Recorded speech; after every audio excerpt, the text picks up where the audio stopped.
Micro processor, देखिए micro processor जो होता है उसे हम CPU भी कहते हैं, और जिसका जो यूज़ होता है वो किसी भी डाटा को प्रोसेस करने के लिए किया जाता है। यानी आपके कंप्यूटर को जो सबसे जो स्पीड है या जो प्रोसेस का वर्क है वो CPU का ही होता है। तो ये कई तरीके की प्रॉब्लम को सॉल्व करता है, जैसे कि कुछ अर्थमेटिक प्रॉब्लम्स हो गई, यानी जिनमें हम ऐड, सब्ट्रैक्ट, मल्टीप्लिकेशन और डिवाइड करते हैं। कुछ हमारी लॉजिकल हो गई, तो लॉजिकल में जैसे कि देखिए परसेंटेज हो गया, इज इक्वल हो गया, लेस दैन, ग्रेटर दैन, ये सारी इस तरह की इन्फॉर्मेशन या इस तरह की जो यूनिट्स हैं, ठीक है, ये प्रोसेसर के थ्रू हम सॉल्व करते हैं या प्रोसेस करते हैं। तो ये प्रोसेसर कई प्रकार के होते हैं। तो देखते हैं कुछ हमारे प्रोसेसर, जैसे कि हमारा पहला इंटेल 4004 माइक्रो प्रोसेसर था। तो ये प्रोसेसर जो है वो इंटेल कंपनी, ठीक है, यानी कि प्रोसेसर बनाने की जो इंटेल हमारी कंपनी है, इंटेल कंपनी के द्वारा 15 नवंबर सन 1971 को इशू किया गया था। और ये 4 बिट का माइक्रो प्रोसेसर था। ये आपको याद रखना होगा कि ये सारे जो माइक्रो प्रोसेसर होते हैं ये एक स्टोरेज के साथ होते हैं। तो ये हमारा प्रोसेसर 4 बिट का माइक्रो प्रोसेसर था, जिसकी जो स्पीड थी वो 740 किलो हर्ट्ज़ की थी, ठीक है, 740 किलो हर्ट्ज़ की इसकी स्पीड थी। और ये 1 सेकेंड में लगभग 60,000 इंस्ट्रक्शंस को फॉलो कर सकता था। ये 1 सेकेंड में 60,000 इंस्ट्रक्शंस को सॉल्व कर सकता था ये प्रोसेसर, ठीक है। तो इसमें केवल 640 बाइट रैम मेमोरी थी। इसकी जो मेमोरी थी वो 640 बाइट, इतनी मेमोरी इसमें लगती थी।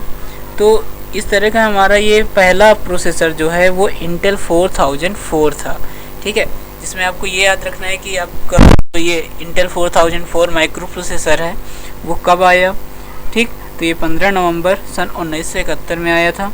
और इसमें जो कितनी इसकी स्पीड थी, 740 किलो हर्ट्ज़ की स्पीड थी, और 1 सेकेंड में लगभग 60,000 जो है निर्देश या इंस्ट्रक्शंस को फॉलो कर सकता था।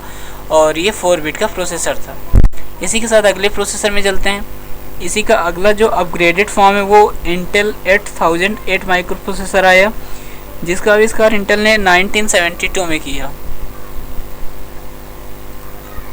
1972 में इंटेल के द्वारा इसका आविष्कार किया गया। और ये जो प्रोसेसर था वो 8 बिट का प्रोसेसर था, ठीक है, क्योंकि पहला वाला प्रोसेसर जो था वो 4 बिट का था और ये प्रोसेसर 8 बिट का था। और इसकी जो क्लॉक स्पीड थी वो 500 किलो हर्ट्ज़ की थी, ठीक है, इसकी जो क्लॉक स्पीड थी वो 500 किलो हर्ट्ज़ की थी। फिर इसकी जो मेमोरी थी वो 16 किलोबाइट की स्पीड थी। और ये पहले वाले प्रोसेसर से 3 से 4 गुना ज़्यादा स्पीड में वर्क करता था, ठीक है। तो बेसिकली हमें कुछ पॉइंट्स याद रखने होते हैं, जैसे कि ये प्रोसेसर जो है वो 1972 में आया, और इंटेल 8008 वाला जो माइक्रो प्रोसेसर था वो 8 बिट का था, और इसकी जो क्लॉक स्पीड थी वो 500 किलो हर्ट्ज़ की थी, और ये 16 किलोबाइट का माइक्रो प्रोसेसर था, ठीक है। अब ये 4004 से 8008 में देखिए, इसकी ये 4 बिट का था, ये 8 बिट का प्रोसेसर है। तो और इसमें पर सेकेंड 60,000 कैलकुलेशन की जाती थी, लेकिन इसमें जो है वो कई गुना ज़्यादा, यानी 3 से 4 गुना ज़्यादा तेज़ वर्क करता था। तो इसकी स्पीड बहुत ज़्यादा थी। फिर अगले प्रोसेसर की ओर बढ़ते हैं, जिसका नाम है इंटेल 8080 माइक्रो प्रोसेसर। तो इंटेल 8080 माइक्रो प्रोसेसर जो था वो इंटेल के द्वारा अप्रैल 1974 में, ठीक है, अप्रैल 1974 में इसको इशू किया गया, ठीक। और ये माइक्रो प्रोसेसर भी 8 बिट का ही था, यह माइक्रो प्रोसेसर भी 8 बिट का ही था, ठीक है। और ये उन दोनों माइक्रो प्रोसेसर से जो इसकी स्पीड थी वो लगभग 2 मेगाहर्ट्ज़ आ गई, 2 मेगाहर्ट्ज़। ठीक, तो इसकी स्पीड सबसे अधिक हो गई और ये पर सेकेंड 50,000 इंस्ट्रक्शंस फॉलो कर सकता था। 50,000 1 सेकेंड में 50,000 इंस्ट्रक्शंस फॉलो कर सकता था। हालांकि इस माइक्रो प्रोसेसर की जो स्पीड थी वो 2 मेगाहर्ट्ज़ हो गई और ये 8 बिट का ही प्रोसेसर था, लेकिन क्या था कि ये सबसे मतलब इजी था।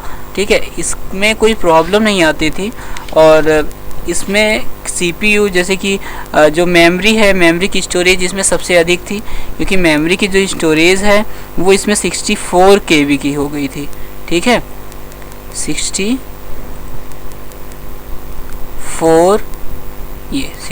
KB की हो गई थी। तो इसकी जो कैपेसिटी थी वो सबसे ज़्यादा थी स्टोरेज की। ठीक, इसमें जो है ये जो माइक्रो प्रोसेसर 8080 था वो एक लैंग्वेज है जिस BASIC यानी कि बेसिक, जिसका फुल फॉर्म होता है beginners all purpose symbolic instructions code. ठीक है, तो ये माइक्रो प्रोसेसर इस बेसिक प्रोग्रामिंग लैंग्वेज के आधार पर बनाया गया था। ठीक है, तो बाकी के जो प्रोसेसर थे वो मशीन लैंग्वेज या अदर पहले की लैंग्वेजेस में बनाए गए थे और इसमें इस लैंग्वेज का यूज़ किया गया था। Intel 8086 माइक्रो प्रोसेसर, देखिए ये एक 16 बिट का माइक्रो प्रोसेसर है जिसको इंटेल कंपनी के द्वारा 1978 में इसको इशू किया गया था। ठीक है, और ये माइक्रो प्रोसेसर जो था वो भी प्रोसेस के लिए यूज़ किया जाता था, जिसकी प्रोसेसिंग जो स्पीड थी वो 5 to 10 मेगाहर्ट्ज़ की स्पीड देता था ये। ठीक है, और जो इसकी जो स्टोरेज थी यानी जो इंटेल 8086 माइक्रो प्रोसेसर है, इसकी रैम जो थी वो 64 KB की होती थी। ठीक है, तो ये micro processor other micro processor से स्पीड अधिक देता था और ये मतलब काफ़ी डाटा को काफ़ी डाटा एक्सेस कर सकता था।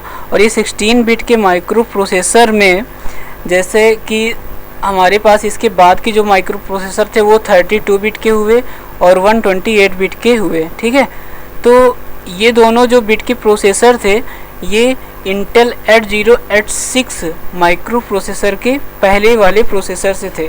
जिसके बाद फिर हमारा अगला प्रोसेसर पेंटियम आया। तो पेंटियम देखिए, पेंटियम को इंटेल कंपनी के द्वारा 1993 को पेंटियम माइक्रो प्रोसेसर को इंटेल कंपनी के द्वारा 1993 में, ठीक है, रिलीज़ किया गया। तो 1993 में रिलीज़ करने के बाद ये माइक्रो प्रोसेसर की 5th जनरेशन थी। ये माइक्रो प्रोसेसर की 5th जनरेशन थी और इस जनरेशन के जो प्रोसेसर थे वो सारे प्रोसेसर 32 बिट के ही बने थे। ठीक है, क्योंकि इनकी जो स्पीड थी वो 66 मेगाहर्ट्ज़ से स्टार्ट होती थी। यानी जो इस पेंटियम के जितने भी प्रोसेसर थे वो मिनिमम स्पीड यानी उनकी 66 मेगाहर्ट्ज़ की होती थी और इससे अधिक होती थी। ठीक है, तो पेंटियम के प्रोसेसर जो थे वो बाकी के जितने इंटेल के प्रोसेसर थे उनमें से अब तक का सबसे अच्छा प्रोसेसर था पेंटियम के। तो इसकी कई सारी सीरीज़ आई। पहले ये 32 बिट में आया, फिर इसके बाद 64 बिट में आया। ठीक है, तो इनकी जो स्पीड थी वो इस 66 मिनिमम 66 मेगाहर्ट्ज़ की थी। और इसके बाद फिर अगला जो आपका प्रोसेसर था वो इंटेनियम आया। तो इंटेनियम जो है वो इंटेल कॉर्पोरेशन द्वारा ही डेवलप किया गया माइक्रो प्रोसेसर होता है जो 64 बिट, जो मोस्टली 64 बिट के लिए बनाया गया था। ठीक है, तो इस तरह इंटेनियम और इंटेनियम 21, एक इंटेनियम आया था और इसका एक दूसरा पार्ट था, एक देखिए इंटेनियम था और एक इंटेनियम 21 आया था। तो इनका यूज़ जो है मोस्टली वो सर्वर बेस के लिए किया जाता था। ठीक है, बाकी के जितने माइक्रो प्रोसेसर हैं वो क्लाइंट के लिए हम यूज़ कर लेते थे, लेकिन जो इंटेनियम माइक्रो प्रोसेसर बनाया गया जिसको सन 2001 में इंटेल कंपनी के द्वारा जारी किया गया था, ठीक है। तो ये इंटेनियम माइक्रो प्रोसेसर मोस्टली जो बेस्ड थे वो जो है सर्वर कंप्यूटर के लिए थे। तो इसके साथ हमारे माइक्रो प्रोसेसर ख़त्म होते हैं। एक बार रिवाइज कर लेते हैं। देखिए, सबसे पहले माइक्रो प्रोसेसर में हमने देखा कि माइक्रो प्रोसेसर जो होता है वो किसी भी प्रोसेस के लिए यूज़ किया जाता है जिसमें उसकी अर्थमेटिक लॉजिक यूनिट्स जो होती हैं वो सॉल्व की जाती हैं, ठीक है। और ये माइक्रो प्रोसेसर जो होते हैं, जो हमारा सीपीयू का पार्ट्स है ALU CU, तो ये जो CU होता है जिसका फुल फॉर्म कंट्रोल यूनिट होता है, ठीक है। तो ये कंट्रोल यूनिट को या कंट्रोल यूनिट का जो कैपेसिटी होती है या कंट्रोलिंग पावर होती है उसके लिए यूज़ किए जाते हैं माइक्रो प्रोसेसर। तो पहला माइक्रो प्रोसेसर ये है आपका इंटेल 4004, ठीक है, जो कि 4 बिट का माइक्रो प्रोसेसर था और 740 किलो हर्ट्ज़ की इसकी कैपेसिटी थी और ये 1 सेकेंड में 60,000 पर सेकेंड 60,000 कैलकुलेशन कर सकता था, ठीक है। फिर अगला माइक्रो प्रोसेसर जो आपका था वो इंटेल 8008 माइक्रो प्रोसेसर था। फिर अगला 8080 था। फिर इसके बाद 8086 माइक्रो प्रोसेसर आया, ठीक है। इसके बाद फिर पेंटियम आया जिसकी स्पीड जो थी वो सबसे अधिक थी और इसके बाद फिर इंटेनियम आया। इंटेनियम माइक्रो प्रोसेसर बेसिकली सर्वर आदि के लिए यूज़ किए जाते हैं, ठीक है। इसी के साथ ये एक्सरसाइज आपको करनी है जो आपको यहाँ पे दी गई है। देखिए, कुछ बेसिक क्वेश्चन हैं जो आपको यहाँ पे पढ़ाए जा चुके हैं, ठीक है। जैसे कि व्हाट इज़ कंप्यूटर हो गया या प्रमुख पार्ट्सों के नाम लिखना है हमें इसमें, ठीक है।